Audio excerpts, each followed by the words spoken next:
Good morning. Welcome to Hardin County Commissioners Court. We have one commissioner absent today, Commissioner Kirkendall. However, all the other members are present. This is a regular meeting on Monday, January the 25th of 2016, and the meeting is called to order.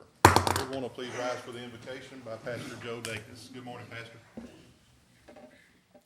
Father, thank you for these men and women that you have set apart for service. Lord, I pray for your hand to be upon them. Lord, give them wisdom, give them a heart to serve. But Father, may you just guide and direct them as they serve the people of Hardin County. We ask in Christ's name, amen. Amen. Thank you very much. Everybody, please follow me in the pledge. I pledge allegiance to the flag of the United States of America and to the republic for which it stands, one nation, under God, indivisible, with liberty and justice for all. Thank you. Please be seated. Item number 4, Glenda Austin, County Clerk, approval of minutes of prior meetings. Good morning, Ms. Austin. Good morning. That would be regular meeting on January the 11th, 2016, and a special meeting on January the 19th, 2016. So moved. Second. I have a motion by Commissioner Cooper and a second by Commissioner Roberts. All in favor? Aye. Any opposed? Motion passes unanimously. Item number 5, Deborah McWilliams, County Treasurer, presentation and approval of registered claims to be canceled by court. Good morning, Ms. McWilliams. Good morning. I'm asking the court to release me of the liability of $1,096,532.59. These are the vouchers that were related to the county's bills and payroll expenses that were presented on the January 11th Commissioners Court. So moved. Second. I have a motion by Commissioner Pelt and a second by Commissioner Roberts. All in favor? Aye. Any opposed? Motion passes unanimously. Item number 6, Deborah McWilliams, presentation and approval of cash statement. In our cash today, in our general checking account, we have $2,400,522.54. In our investment account at Wells Fargo, we have $6,082,843.25.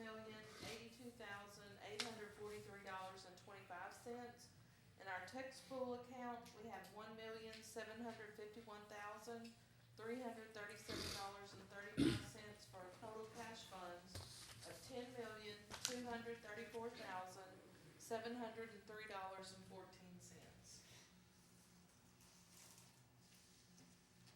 We have a motion. Approve the cash statement.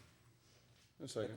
I have a motion by Commissioner Pelt and a second by Commissioner Roberts. Any discussion? All in favor? Aye. Any opposed?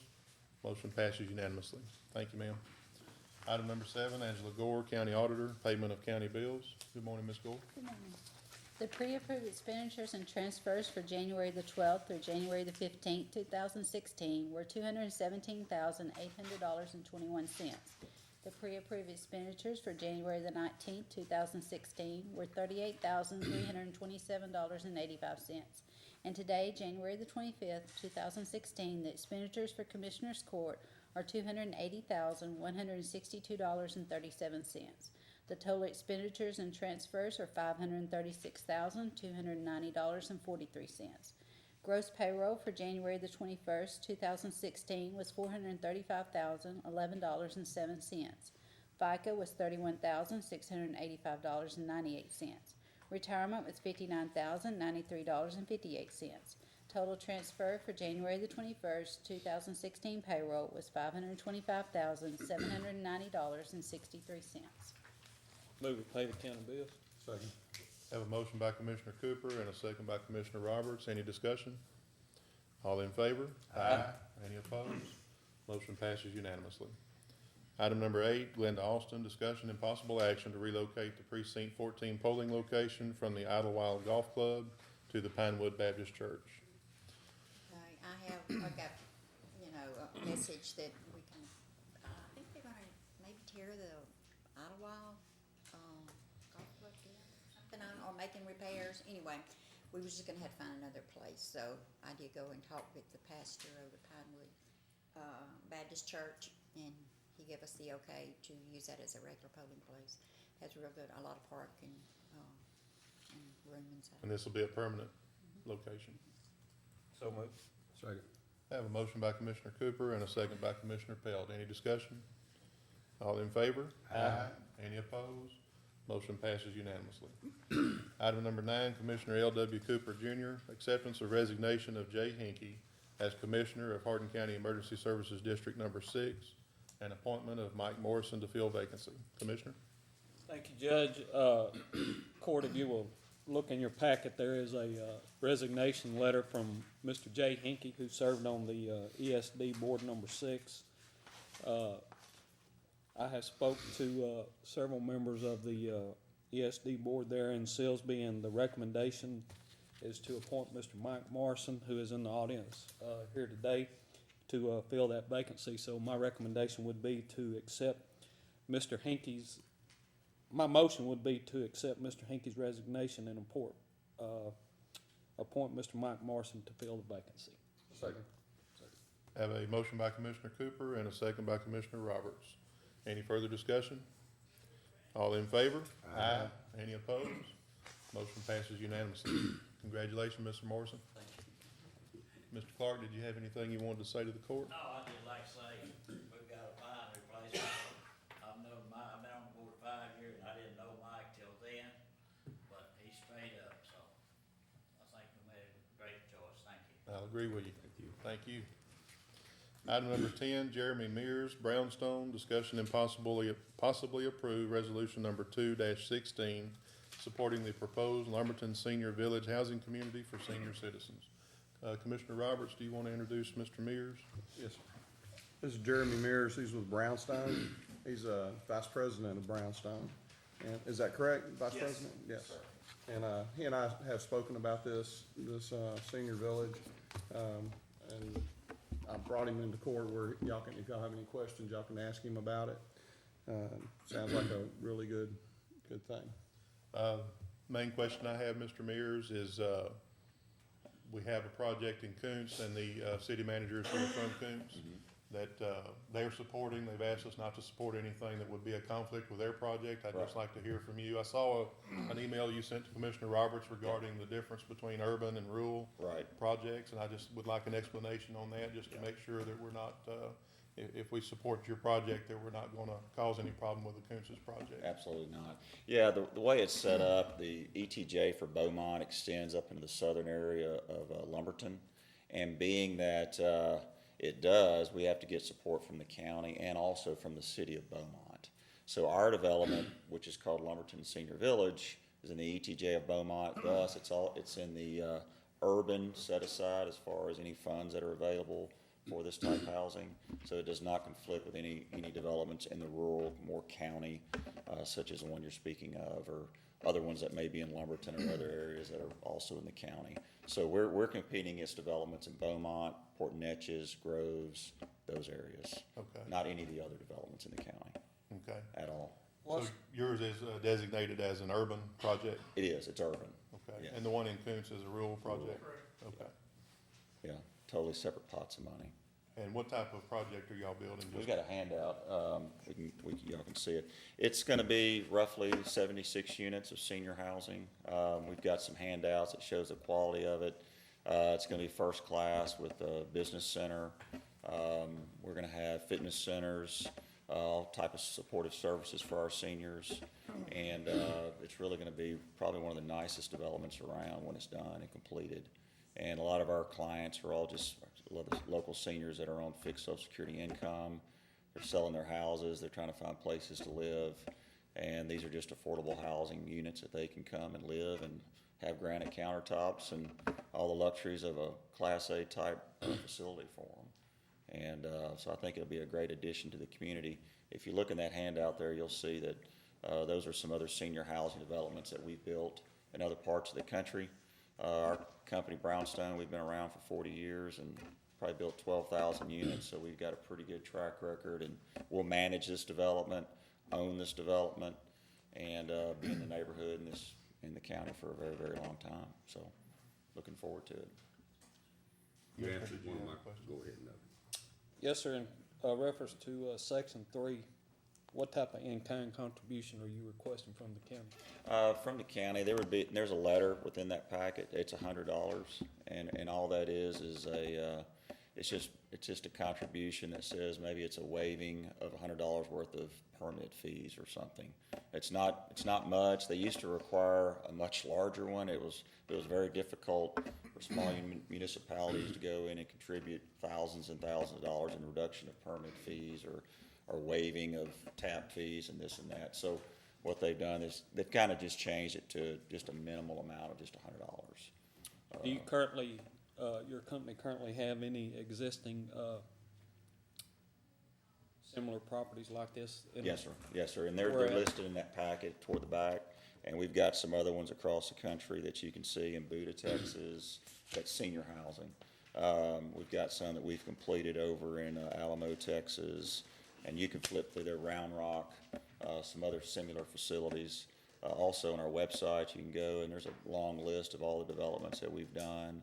And you can see the quality of what we're talking about. But all the ones you see in that packet are with the same sources of funding, which are the tax credits that we use to help lower our debt, so we can offer a little bit lower rents for our seniors. Have you been involved in the, ground-up operation on any of these other, locations? Oh, absolutely. Yeah, we're What type of resistance are y'all getting?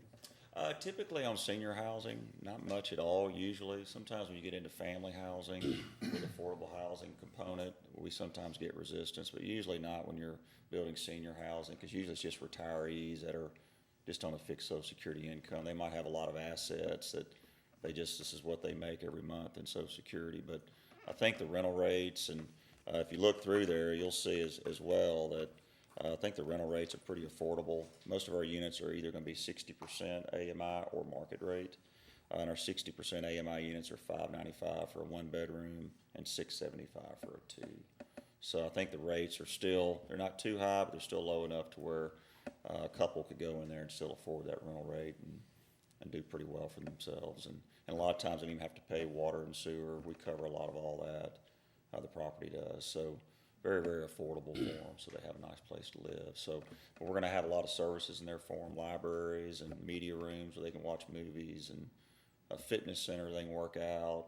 So it'll be just like a Class A active senior living facility, but without costing them $2,000 a month. It's going to be on that level, is what it'll be.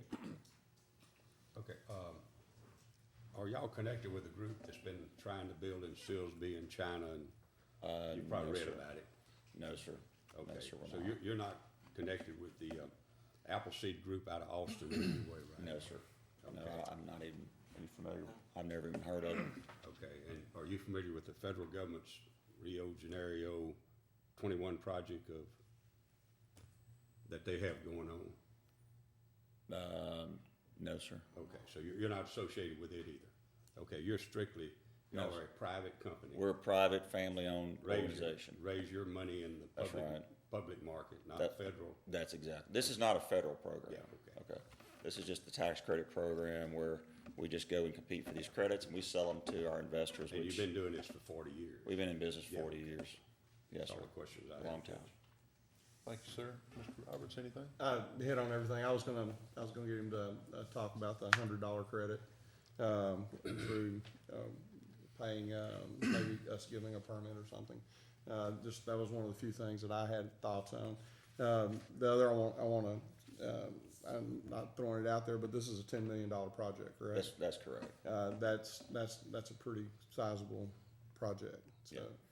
I think it would be really good for that area. There's a lot of senior citizens down there that probably would look for affordable housing like this. What would be your, actions if this court decided to go against this resolution? Would be the You could act. still do it. No. If y'all don't support the development, we can't move forward without a support resolution. That's why I'm here today. We've got to have support. The state requires that we get support from our local officials, and I think having support on something like this, I mean, without it, we can't move forward. The good thing is we're not competing with anybody else in the county. This is just competing with Beaumont and the areas down toward the coast. And we really need y'all's support on something like this. So would this be a combination support from us as well as, the city of Beaumont or We have to, Jackson County? because we're in the ETJ. They have to approve it as They well? have to support it as well. We're meeting with them later today, and obviously if it come out of here with y'all's support, which is key, without it today, we could not move forward. But I can assure you, we're gonna be good citizens and good, partners in the county. And a $10 million development will help kind of fix that area up. I know the guy we're buying it from is gonna put a trailer park in. And so, I mean, this will be a great addition. We're gonna help with the drainage down in that part of the town. We'll be helping with some of the sewer services and water sewer services that are down there, and Can y'all help with the drainage all the way from there to pretty much the whole thing. Okay. Well, we're gonna do nothing but make it better, I know that, so I explained to them about a Got multi, and, you know, they may have to put in a retention pond of some sort in the back, and that would be perfect. That would be on that drainage You that's have coming enough from. room there for that? yeah, we do. We'll figure all that out. I mean, They'll have to go through the same thing with our Engineer? floodplain Right. people Right. as any other development. that's right. There's a lot more All work to that'll be do. taken care of there. And this will be $10 million that will go onto our tax rolls. There are no tax abatements or anything like that. There's no tax, we're not asking for anything. We know that, I just want to be sure the audience knows. Yeah, we're not asking for anything other today, other than a resolution of support, and then there's that support letter for the $100 that honestly, anybody could sign that. It's just whoever's authorized to sign those. Do type you letters. recall, I wasn't sitting on the court at the time, the current senior place we have in Lumberton, do you recall if this is the same, It wasn't this same group, no. no, I'm not talking about the same group.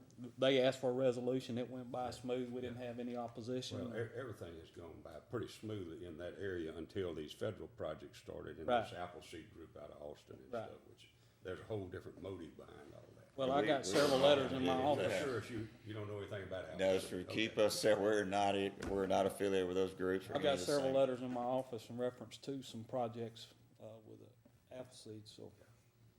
Yeah, I just wanna make sure y'all know what y'all see in that pamphlet, that's the same type quality you're gonna see. And we're gonna go through all the permitting.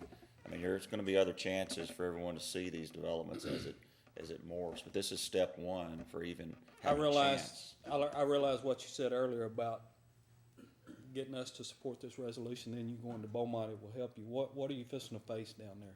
I don't think we're really gonna be facing much opposition. I think Beaumont, they've got a lot of affordable housing down there.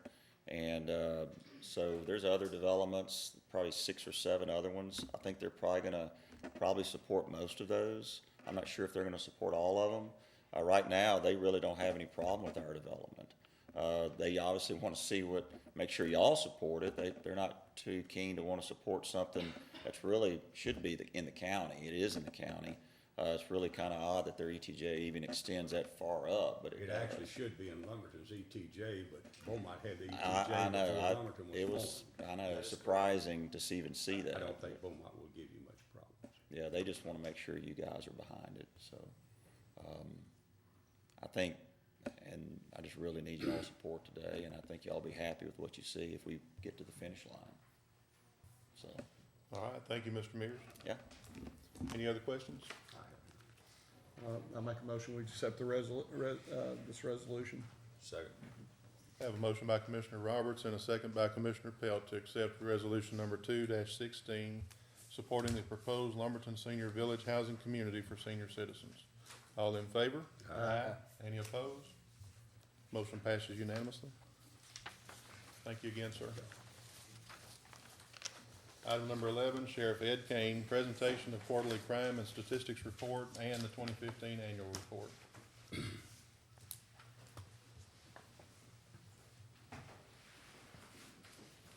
Good morning, Sheriff. Good morning. I can echo what Mr. Clark said about Mr. Morrison and Hopkins. They're all fine people. The only criticism I would say about them is I run, sometimes walk and crawl by their houses every now and then. Never once they offer me water, oxygen, or a ride home. Robert did offer me donuts one day, which I took offense to because I was already overweight and I'm a police officer and I think he was profiling me. But now, Sheriff, I did Sheriff, tell you donut holes on some. That's true. You did. Sheriff, you vouched for Mr. Morrison, what about Mr. Clark? I can vouch for Mr. Clark. They're all good folks. and congratulations, Mike. Have a quarterly report, first of all, in the last quarter of last year. We had 0 homicides, which was 100% clearance there since there were none, and that's good. We had a 25% sexual assault clearance rate. Last year we only had 4. Robbery was 100%, assaults 93.8%, burglaries were 31.6% clearance, thefts 38.5% clearance, with a total clearance rate last year, on the last quarter, of 63.2%. We had a total of 116 crimes and 74 cleared. Again, outstanding job by the Criminal Investigation Division and all the deputies. I take no credit for that. That's a great job done by our people that work out there every day in the trenches. They're doing an outstanding job. That's 6 out of every 10 cases cleared.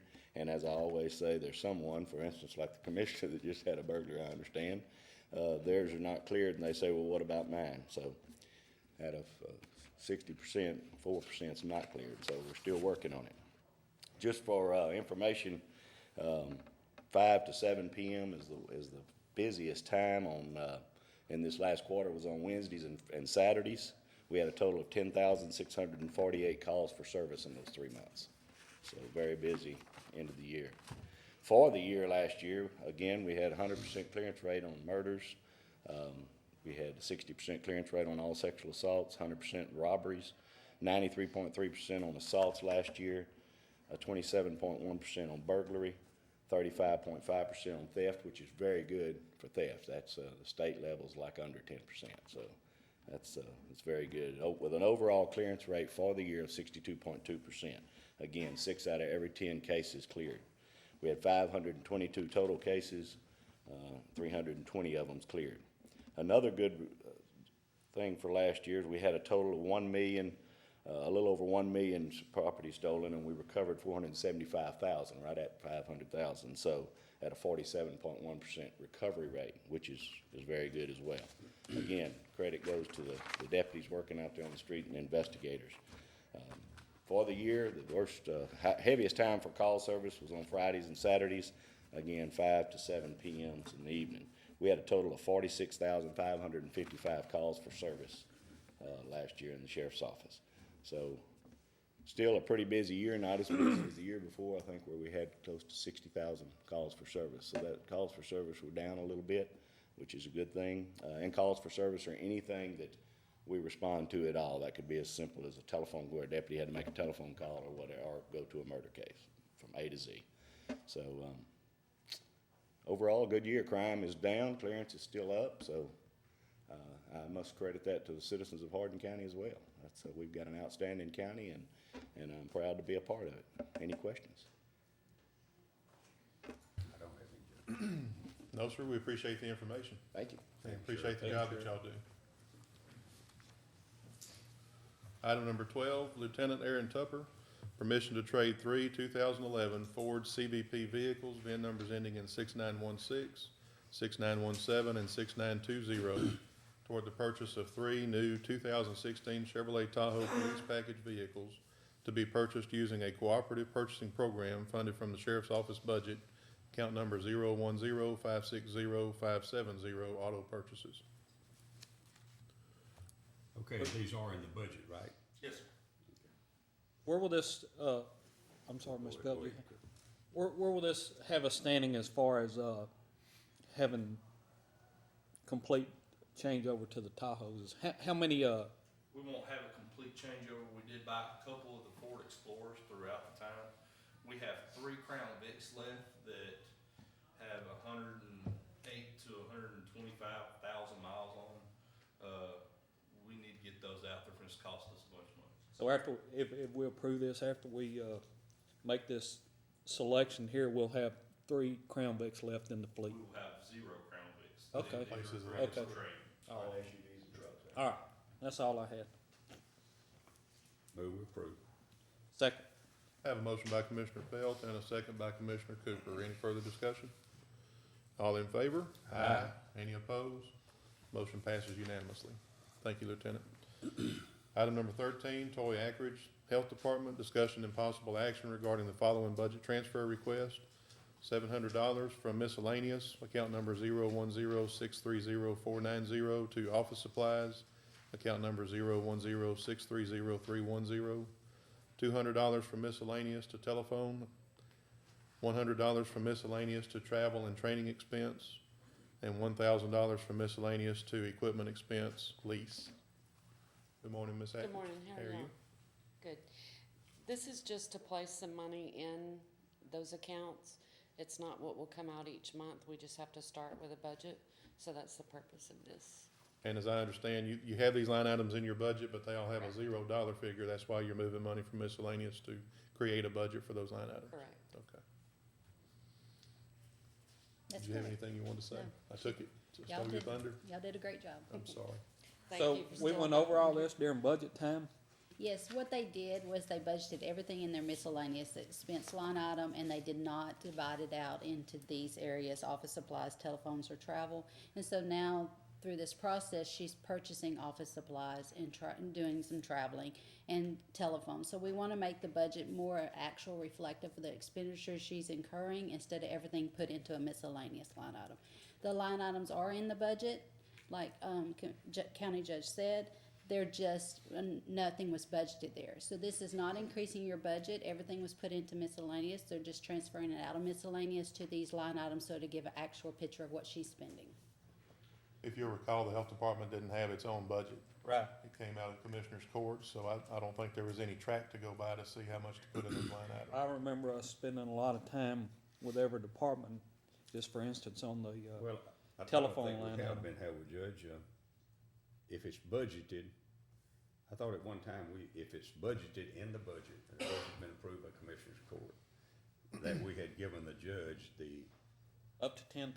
up to 10,000 to make these transfers. That is correct, sir, but these line items are in there with a zero amount, so we just wanted to bring it to Commissioner's Okay. Court. So once it does have an amount in there, we can make those transfers without Commissioner's Court approval, but it does not have an amount in there, so we wanted to. appreciate that. We wanted to put an amount in these line items, yes, sir. And these are actually tied into our grants as well on our program income, but it's just easier and it makes more sense for the outside auditors to take it out this way than it does on the grant purpose, but it's still the same amount of monies. Move to approve the budget transfer request. Second. Thank I have a you. motion by Commissioner Pelt and a second by Commissioner Cooper. Any further discussion? All in favor? Aye. Any opposed? Motion passes unanimously. Thank you, Ms. Ackridge. Item number 14, discussion and possible action to accept notice from Felici's Bistro regarding closure of the cafe effective February the 4th, 2016. I received the letter from Ms. Marcantel, and I think it was distributed to the commissioners in their last meeting regarding their closure of the bistro. So moved. Second. I have a motion by Commissioner Cooper and a second by Commissioner Roberts. Any discussion?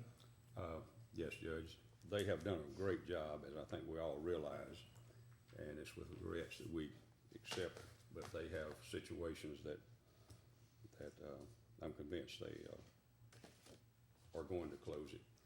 And for the benefit of the audience, you have visited with them, and they have given you some prices, I think, on equipment and stuff that maybe on this next item we can, They're working on a list to get that over to me, and then once I have that, I'll provide that to the court as well. and that will help us possibly get someone else in. Yes, sir. Okay. In fact, I will, on the next line item, I'll discuss that, but we won't even go out for bids until we have that information. Okay. No further questions. All right. I have a motion by Commissioner Cooper and a second by Commissioner Roberts. All in favor? Aye. Any opposed? Motion passes unanimously. Item number 15, Misty Whitney, purchasing agent, authorization to advertise for requests for proposals for vendor to occupy and operate courthouse cafe. So moved. Second. I have a motion by Commissioner Pelt and a second by Commissioner Roberts. Any discussion? As I said before, we'll wait to put these bids out until I have the list of equipment and prices from Ms. Marcantel. Any further discussion? All in favor? Aye. Any opposed? Motion passes unanimously, and Erica didn't have to stand up and speak. Misty couldn't be here today, so Erica's here in her place. She sure got a long ways back. Yes, sir. I don't know what happened there. Item number 16, Misty Whitney, authorization for county judge to sign copier lease agreement with Xerox Corporation for the purchasing department and the district attorney's office. So moved. Second. Have a motion by Commissioner Cooper and a second by Commissioner Roberts. Any further discussion? All in favor? Aye. Any opposed? Motion passes unanimously. Move with adjourn. Just before we adjourn, I got one thing I want to say. We had discussed last Tuesday that we would take up an order today regarding the handgun, concealed carry, and open carry. But with Commissioner Kirkendall absent, we've decided to postpone that until our next regular meeting. We're not trying to kick the can down the road, but we want to have all members of the court present when we take that up. And Commissioner Kirkendall asked to be here when we take that matter up, so that's why it's not on the agenda. It will be on the first agenda in February. All right, we have a motion by Commissioner Cooper and a second by Commissioner Pelt to adjourn. We stand adjourned. Okay. Short and sweet, Judge. Thank you.